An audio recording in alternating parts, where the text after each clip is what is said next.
we've got quite a bit to get through on this one today.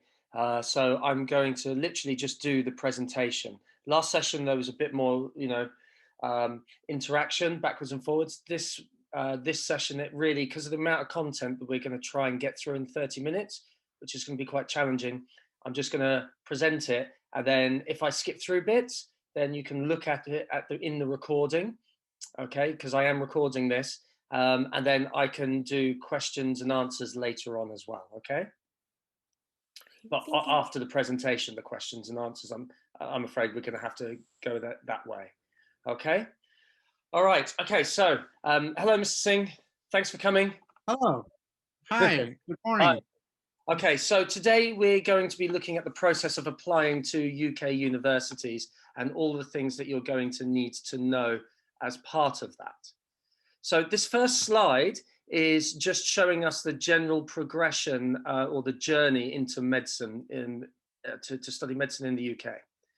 So all of you would have been doing this already, learning a little bit about medicine, deciding whether or not it's right for you or not. And that can continue from here onwards as well. That's what these sessions are also about. So future sessions will have a chance to look into whether or not it's right for us, what the alternative healthcare roles are as well. But that's what we kind of look at when we're talking about insight development. And we will continue with that through here.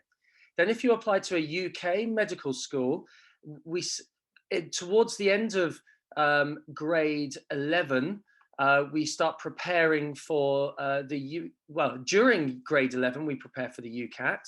That says year 12 is grade 11.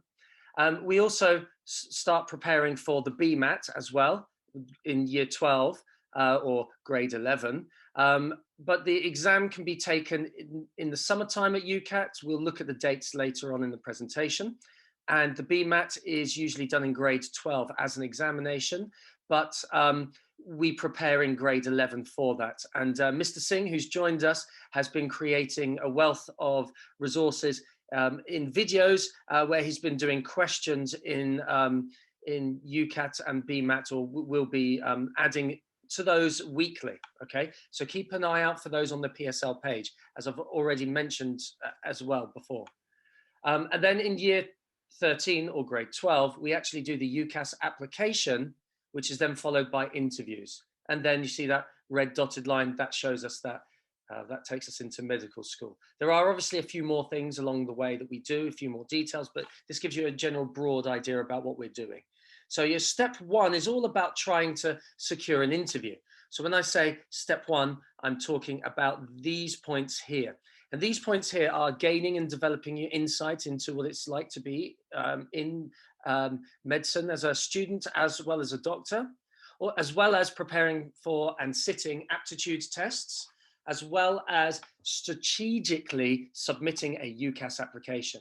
So you have to be well informed about some of the ideas behind what's involved in the process in order to come up with the best strategy, and that's where your work with the college counsellor comes into play as well.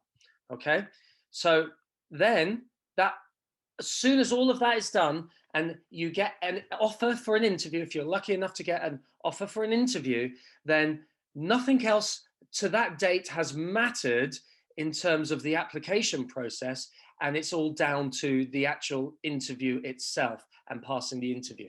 And we prepare for interviews as well. As you may have seen, that the other students who have been here already are having interview input with me in the next session. So in order for those interview sessions to go ahead, you need to go through ethics lessons and sessions with me. So that's why you guys are not quite ready to practice for those interviews yet, because we need to go through quite a bit of content delivery first on medical ethics. So a little bit of history on what has been happening in terms of applications this previous year. Okay, you can see that between 2019, the number of applicants that are in the EU and the number of non-EU applicants, you can see those numbers there, and we're at 17,000 and 3,000. And then if we go to the next year, to 2020, we had applicants increasing to 18,500. about the same for non-EU and about the same for EU applicants. And then we see last year, or this current kind of cohort applying, we've seen a bit of a drop in EU citizens for obvious reasons, Brexit, etc. However, we've seen an increase in domestic UK applicants, as well as kind of like a slight increase in non-EU citizens applying. But overall, we see an increase of 21%, with an increase of 28%. Now, remember that number, 28,000 applicants plus, okay? Now, there are 9,500 places there are a fixed number of places in medical schools in the UK.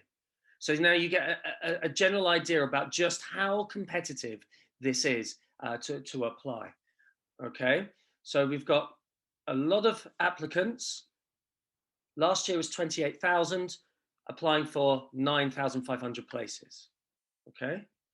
Universities will typically over offer, that means give more acceptances to about 20% extra, all right? And that's because about 44% of students won't achieve their predicted grades.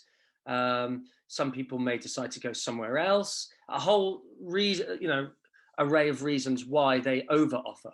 Whereas you can understand that in the COVID situation, that causes issues because you've got so many over offers, and then all of a sudden, lots of students are actually deciding to quickly snap up those places.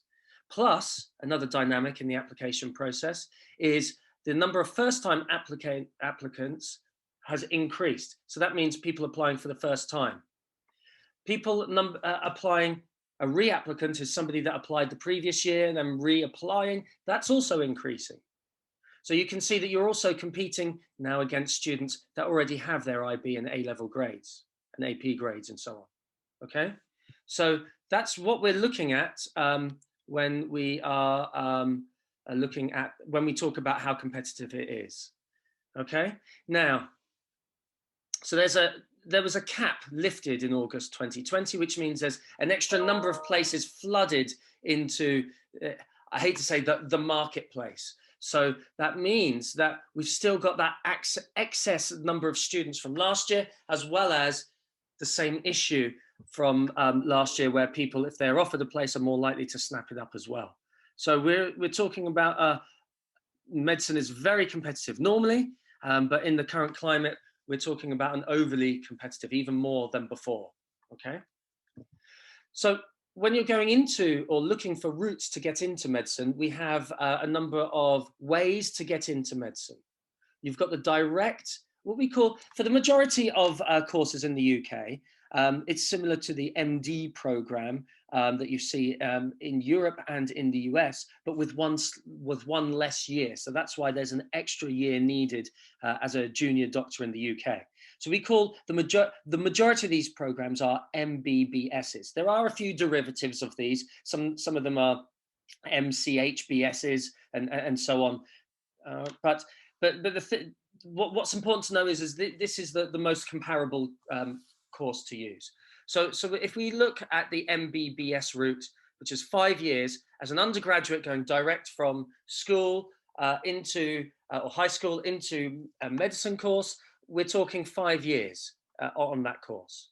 Now, there are these courses that have integrated Bachelor of Sciences, which means that if you finish 3 years and you decide that you want to exit, very rarely there are some places that enable you to do so. There are some in Cyprus, Nicosia. There are some examples in Swansea, but in the University of Swansea. But basically, when I look at this 6-year route where you exit with your MBBS as well as your BSc, you leave with your undergraduate degree and your medicine starter degree, and then you still have that 1 year as a junior doctor before you are finally qualified officially. If you're a student that takes a gap year and just does the direct undergraduate medicine route, which some people are doing due to COVID, it's 6 years until the exit point. And then you can try, another route is having a gap year and then doing the undergraduate medicine plus the intercalculated BSc route, and then that would be 7 years.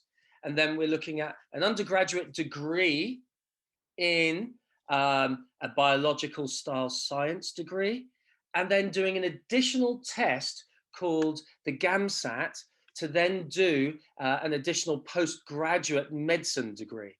So there are postgraduate entries, which are actually even more competitive than going into your direct graduate medicine degree.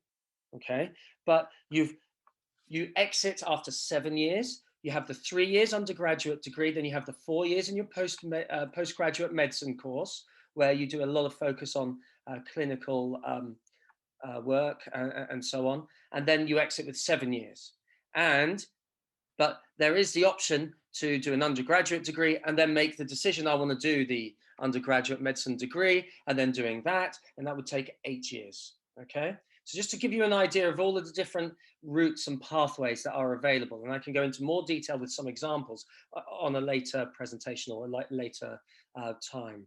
Okay, so as we said, this is all very much the UK application process today, Madeline, just letting you know, okay, because I know you're also interested in the US.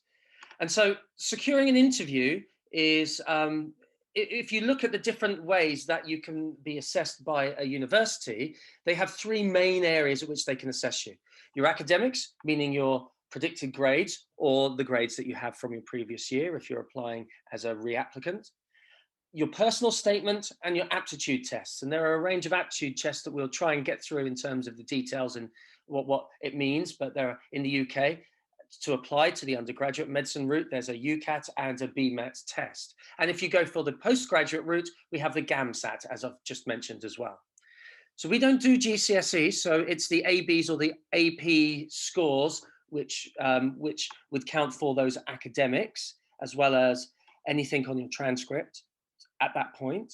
And then personal, this is not a definitive ratio of how all universities will help to assess whether or not you go to interview, but it is a general idea for us to kind of like to imagine in our minds there. Okay, so bearing that in mind, some universities don't actually focus too much on the personal statement, and if they do, the weighting for that decision-making process would then move into one of those other 2 areas, like the aptitude test, for example, as you can see here. Okay, so different universities will have different weightings, and how to find out how much weight is given to a personal statement? Well, like a lot of my answers to some of your questions is that can be found on the PSL page. So on the PSL page, under UK applications and personal statements, you will see that there is, and I've screenshotted a little bit of that PSL page here, you will see a breakdown of how each individual university in the UK views the personal statement as part of the process of applying to the UK. So please make sure that if this is something that you're considering as part of your strategy, reference this and talk about this, read through this page and talk about it with your college counsellor. So here we are, just generally an overview of 3 core components that could be used in a personal statement. And I'm not going to go too much more into the personal statement due to time, as it's only a 30-minute session, but there is information on this to share with you. But you, in general, in a personal statement, and we can look at this later on more, they look at what kind of motivations do you have to study medicine? What have you done to learn about medicine, and how much you're demonstrating a suitability for demonstrating that you're a good fit for the course. As I've mentioned before, some universities will not use the personal statement, as you can see in this section here. Some will score it and use it in the shortlisting or interview process, and some might use it as part of the screening candidates for mitigating circumstances but don't score it. So checking that page that I'd shown you in PSL before. Okay, so in time, I'll do another session on personal statement where we can look at how to structure the personal statement, what universities look for in personal statements, some advice on personal statements. But let's look at work experience as part of that personal statement. Work experience obviously needs to be referenced to demonstrate what you've been doing in there as well. And here are just some of the things that you can demonstrate in work experience to show your motivations, your interest and suitability. And the most important thing about these experiences is not getting as many as you can, but having quality over quantity. So that means basically quality is viewed as how you reflect and what you have learnt from that experience. So these so work experience can be obtained from any of these areas here, and you can come back and pause this video to read through this in more detail later on. So Imperial College Medical School have said that we understand the challenges for our prospective applicants to gain experience, practical experience in clinical settings due to the COVID situation. So in response to the government's social distancing guidelines, which have a significant impact on all areas of life, they've decided to relax their work experience questions in interviews, allowing everyone to be able to talk about their work-related skills in schools or online scenarios. So alternatives to work experience are also things that we can be doing to help demonstrate those things that are looked for in the personal statement and in interview. So here are some examples of things that you could be looking as alternatives for work experience. Virtual work experience. There is a website called Observe GP. Caring and support roles can be done virtually as well. In a second, I'm going to share with you the one that we have been using last year, which is the Brighton and Sussex Medical School virtual work experience, which I've had nothing but positive reviews about from the students doing it. Networking with people who work in the profession, discussing, so interviewing them, talking about some of their challenges, some of the challenges they had starting out, some of the daily life pieces that they have in their routines, all of these things related to your own network. And you can expand your own network using LinkedIn and talking to current medical students as well, learning more about the universities that you're actually applying to as well, which we'll come to see is very important as well. You can also look into forums such as Student Room to learn from others. But once again, as I say, quality, not quantity, is the key. What have you learned from what you are achieving and learning? So these are two fantastic virtual work experience alternatives to physically doing things. We've mentioned the Observe GP on the left here. And we've got the Brighton and Sussex Medical School virtual work experience on the right. And this is something that you can be doing independently as well. So I'll be sharing that with you guys later on. And that works for students that are applying for the UK and or the US as well, because it's demonstrating interest and motivation, and you'll be learning a vast amount of stuff. Some of it is very NHS specific, and some is very specific to working in medicine in general and being a doctor. So it's still useful for students applying across the world. So obviously we looked at academics being key important, and I'm sorry it has A-levels in here. It's because this is I've been getting lots of information from a teacher conference that I went to here. So I'm just sharing that with you, this slide here. Basically IBs, APs, anytime you see A-levels, switch and say or APs in your mind, okay? Sure. In time, I'll go back and change A-levels to APs. Basically, almost all require 2 sciences. Most require chemistry. Approximately half will require biology. Typical offers will be A-star, AA, or AAA if you're doing A-levels, which means 555 at AP, and I'm going to reference that PSL page again, I have spent an inordinately large amount of time mapping out each course that you do at IB and each course you do at AP, and which universities accept which as part of their application process. Okay, so reference the PSL page under the UK applications. Towards the bottom of that page, you'll see a PDF, which I've screenshot here, called Summary of Entry Requirements for Medicine in UK Universities. And here you'll be able to see a very specific mapping out of what courses are required for what universities. Okay, so you can see ones that will accept applications or analysis at SL and HL. Courses accepting maths applications or analysis at HL only. courses requiring maths analysis, HL only. So it maps all out a lot of those questions in terms of subject selection issues and concerns and worries, okay? There's tons of stuff in there. And just zooming in towards the bottom of that same document, I then map out one by one each university and the specifics of what APs are required and SAT scores and the scores for the APs. So this one, Brighton and Sussex Medical School, needs 555 at AP, chemistry and biology, or SAT subject tests at 680 each in biology and chemistry, plus an SAT of 1300 or ACT of 28.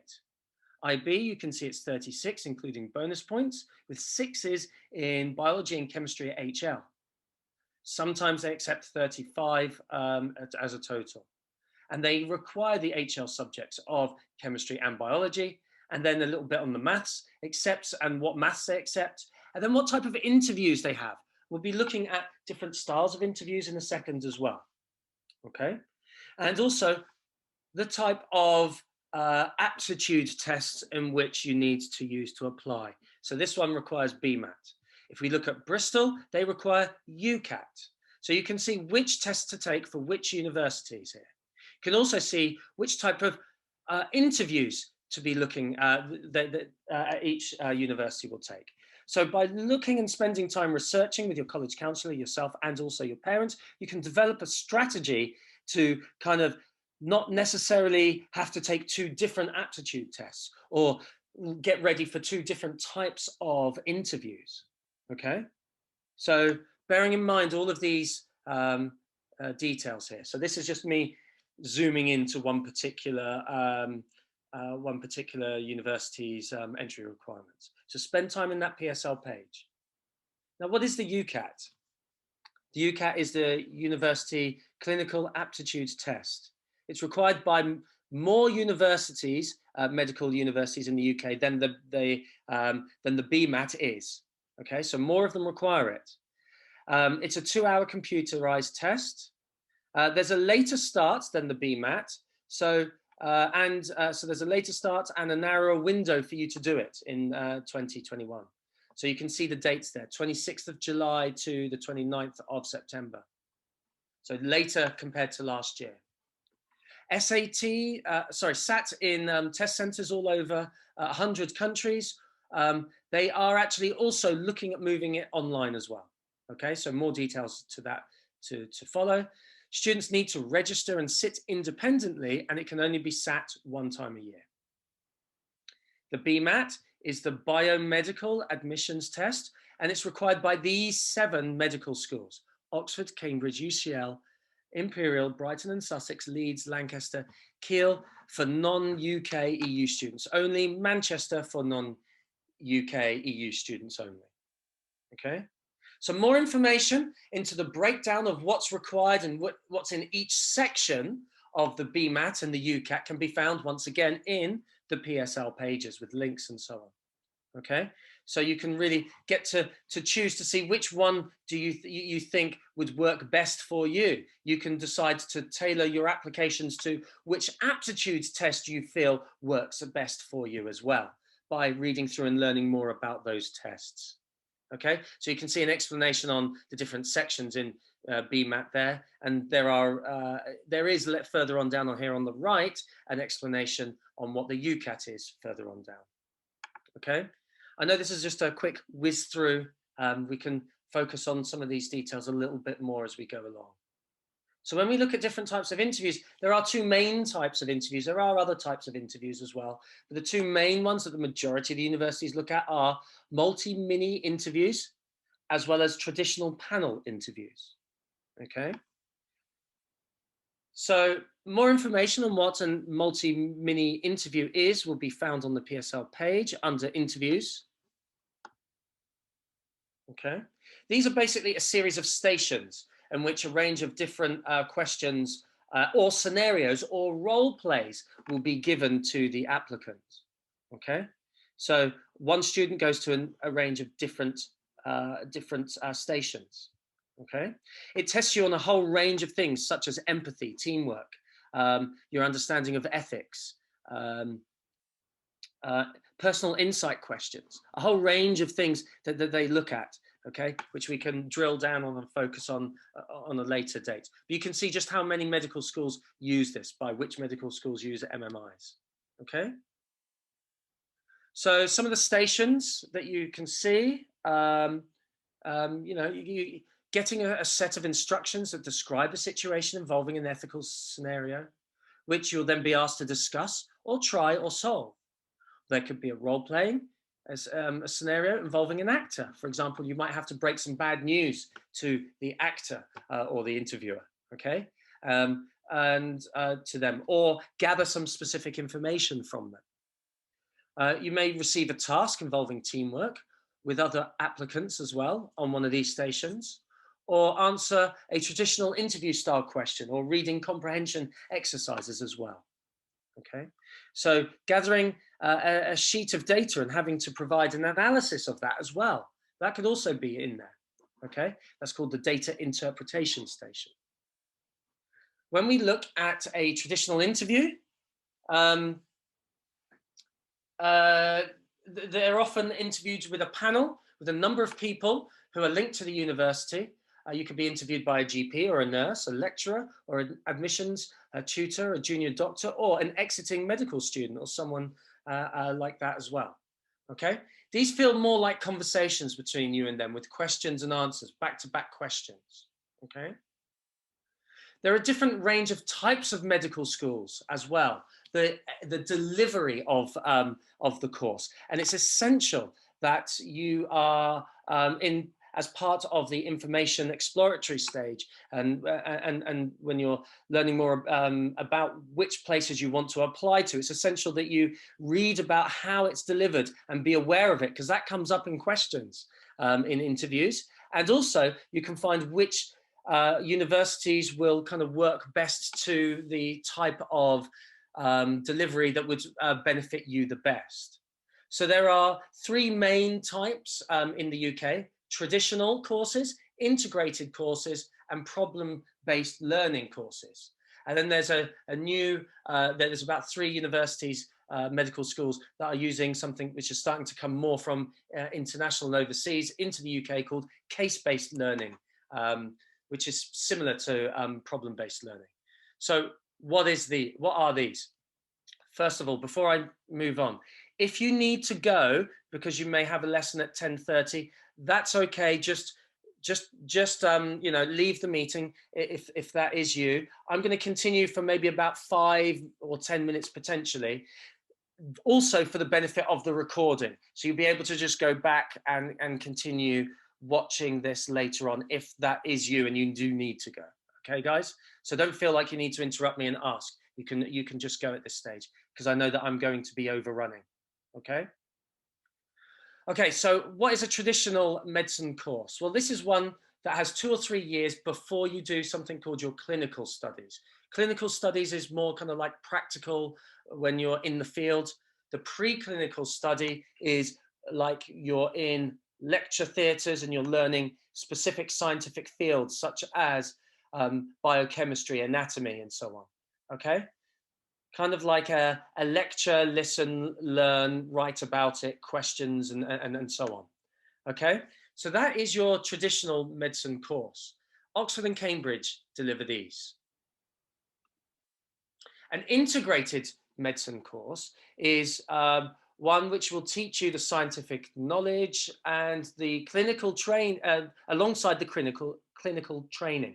So you're learning material by specific topics as and when you need to know them, rather than by a discipline like anatomy. So that means you might learn specifically about a section in the bone when you need to help somebody's, help with somebody's bone or something in the field. So, for example, when you learn about the digestive system, you learn all the biochemistry, anatomy, the clinical skills, etc., relative to that system itself. So it's quite specific to what you're trying to achieve. Okay. The General Medical Council, which is an important body, recommends this approach to medicine. And most universities use the integrated medicine delivery now. Okay. And a specific type of integrated medicine course is a problem-based teaching approach, okay?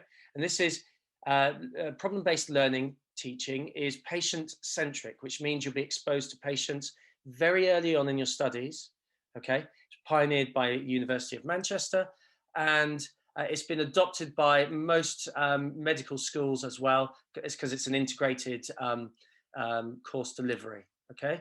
But the level of focus on problem-based learning will vary. Sorry, I just need to try and take off this. We've got it on the screenshot. It will vary by university. Problem-based learning will vary the level of focus on the problem. So with problem-based learning, you're given a medical case that you need to solve and learn from. There's often a tutor to help guide you through it, and you'll mix group work with self-directed learning. And it helps with a range of other skills, such as communication skills, teamwork and problem-solving skills, and boost your personal responsibility and respect for others. It's a fantastic approach. And the one that's coming into Liverpool, Cardiff, and Glasgow is case-based teaching, okay? That's when you will use a case to pique your interest and then focus on the skills and knowledge that you need to solve it. So rather than a problem, it's a case, and it's a case that is used by the people teaching to try and get your interest to then allow you to then focus on areas of interest, okay? You work in small groups over short periods. So there's short, sharp periods where you learn areas of interest, and they're also backed up with traditional methods. So you'll still also have things such as dissections, seminars, lectures, and more. So just a quick little kind of mention about COVID-19. Due to the IBs not having an exam, it's kind of, because there's a little bit of a question of kind of like the value of, are these the real scores? Are these scores, you know, like as reliable as they have been in the past? Because it's arguably they could be slightly less reliable, some universities are saying, medical schools we're talking about only, not other universities, perhaps there may be a greater shift towards not putting as much emphasis on those grades potentially. I'm just talking based upon what I think may happen and what has been discussed in teacher conferences with other advisors and so on.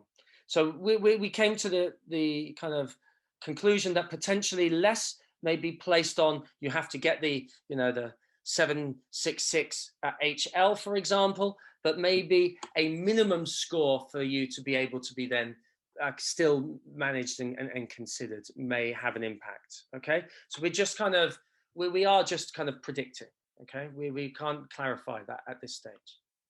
And as a result of less in the field work experience and getting out there and exploring is possible due to restrictions and so on. Although there are alternatives, as we've mentioned, there may potentially be less of weighting being put on personal statements compared to in the past. So potentially that may mean that there's more weight being put on aptitude tests in this year and the next year and so on. Arguably, the best objective measure for those universities would be to have a standardized test in which everybody sits at the same time and so on. Okay, so this is likely to increase the emphasis in which some of these universities will be looking at as part of the application process. It doesn't mean that the others, academic and personal statement, won't matter at all. It just means more emphasis may be placed on these tests. So preparing for these tests are very important, and we'll look at how to do those in later sessions. So basically a couple of things just really to discuss in terms of when you're looking at creating a list and coming up with a strategy on how to apply. Here's a few kind of tips that have been shared across a conference where all advisors were kind of shared this with, okay? Make a list of all the UK medical schools. That's okay, I've done that for you anyway, okay? Eliminate those that are based on certain things academically that you can't do, basically. That's what 2 and 3 mean, okay? So if you haven't met IB requirements or AP requirements or a specific subject requirement, take it out of the mix. So then your list gets smaller. Decide on the strength on the personal statement. So you can go back at that personal statement list. See whether or not your personal statement really truly reflects you or not, if you think it's strong or not. If you do, look at universities with emphasis on the personal statement. If you don't, look at universities that have less emphasis on the personal statement. And also look at the UCAT and the Bmat score. Generally, what scores do certain universities kind of generally accept? Look at how you've scored in those to help inform you about how and where you're going to apply to. A little top tip, Kenton Medway Medical School, for example, is a relatively new medical school which accepts students with slightly lower UCAT scores than others. And also another top tip is there's the integrated approach in Swansea, where you can apply with into direct to biological science type courses, and then find a pathway to interview there with a 2, as long as you get a 2-1, then you can be asked to interview from there to their graduate medical course. So just a few kind of like tips there, okay? So obviously there's a lot of time needed to kind of spend time researching and learning about the nuances and the individual needs and requirements for each course, okay? So once you've got a short list, then you can start eliminating those courses based on the structure, okay? How they deliver.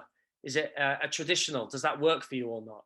Is it a problem-based learning approach? Does that work for you or not? The course location.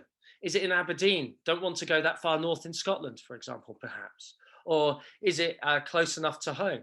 You know, so all of these things, as well as course feedback. You know, what kind of feedback have you learned from students already there? Remember, that's part of that process. Speaking to some of the students that are already there if you can, as well as the course risk, the likelihood of potentially not getting to that university in terms of your points. So in summary, there are increasing number of applicants to medicine. There's uncertainty around how much weighting they'll put on the IB exams. There is potential for decreased emphasis on GCSE or academics in general, and personal statements in the shortlisting process, potentially. There's possible increased emphasis on the aptitude tests, which means get to work getting prepared for that early and soon. And Mr. Singh has been making videos on that in the PSL pages. Also, potential to invite more candidates to interview is given a reduced ability to objectively shortlist, okay, for the universities. And it's important for students to maintain academic momentum. Make sure you're doing the best possibly that you can, because maybe more weighting will be given to the IBs due to less weighting being put into the personal statement. And if it doesn't work out, there's this thing called clearing, which we can discuss a little bit later on as well, where, but, you know, there aren't a lot of medical universities that do have clearing. Clearing is basically when you don't have a place at the end in the summer, when you get your results, and then you look at what courses are still available, and then you apply with the results that you have. Medicine is a very finite number that actually do open up to clearing, as you can see, because it's so competitive, but sometimes it happens. So be aware that's there. And there are a whole bunch of visa processes and bits of information and academic requirements and links to be looking at that you could pause here and read later on. So you can pause and read some of these bits of information, all right, afterwards in the video. So I'm just clicking through these. There are things such as a fitness to practice, health requirements for international students, and a range of other things like DBS, like in the previous screen, and information on student visas, more information on student visas, which I can also individually talk to later on as a college counsellor, or you can look through in the resources in this video later, and links to other resources that are of use as well. Okay, so that was a real whistle-stop tour, trying to cram in everything that you generally need to know when you apply to UK university. Okay, just to give you a general overview. I hope it's been helpful. I'm sorry for running over time for some of you that need to go, but obviously I'm assuming that you decided to stay on because you didn't have something next. So thank you for that. And I'll also be sending out this link and also be sharing it on the the sessions tab in the PSL page as well. I signed up for the Brighton and Sussex Medical School like work experience thing, Okay, that's good. and I looked at like the summary, and they said that they also look at reflection a lot, like in personal statements and stuff. Was like, So I don't know, like how I meant like reflection. So that's what I meant by the quality is important, not the quantity. So when you're talking about an experience, you're not just simply making it a big long list of stuff you've done, a tick box. What they want to know is, what have you learned from it? What challenges did you face? Okay, what kind of resilience have you developed as a result of it? What kind of ideas and understandings have you gained from that experience? So being as reflective as you can and introspective as you can, that's key. Okay, does that make sense? That's what they mean. Yeah. Okay. And I wanted to ask, because obviously before lockdown started, I used to teach like early childhood kids Swedish. Okay. For an hour every day. I don't know if that counts for like work experience or not. That does count as you demonstrating empathy and helping others and all of these things. You focus on, so you can talk about something as long as you're focusing on and targeting transferable skills that are relevant, if that makes sense. But I wouldn't quite say that was a medicine work experience, but there is a lot of benefit that you gain from that you can discuss. Yeah. Okay, and we'll talk about personal statements more. What we do is the college counsellors come into the English classes in March, and what we do is we give you an overall understanding of the UK personal statement alongside a bunch of frameworks, resources for you to use, as well as some examples as well. Okay, that's all found on the PSL page in the college counselling PSL page. There's a tab saying UK personal statements there. But we spend the time kind of like helping you guys understand and explore that. And then we also in the same session get to the US Common App essay as well, and do the same thing with frameworks, ideas, examples, and so on. Okay, so we do that in March with a view to then giving you homework to go away and create a first draft in personal statements, and then this continual dialogue with your drafts, my feedbacks, and then your kind of changes to the draft, a second draft, a third draft, and my feedback, a second, third feedback. That's an ongoing process that goes on into grade 12. But yet starts on April the 1st when the first draft it will become due, but first you get input from us. Okay, so hopefully there'll be quite a lot of questions and help in those sessions as well. And so I know that for the AP, a lot of the universities require SATs as well. Yes. Is it more like biology and chemistry SATs, or is it just like the general? Right. It depends on what APs you're actually doing. Okay, I think I'm going to stop the recording if I can now.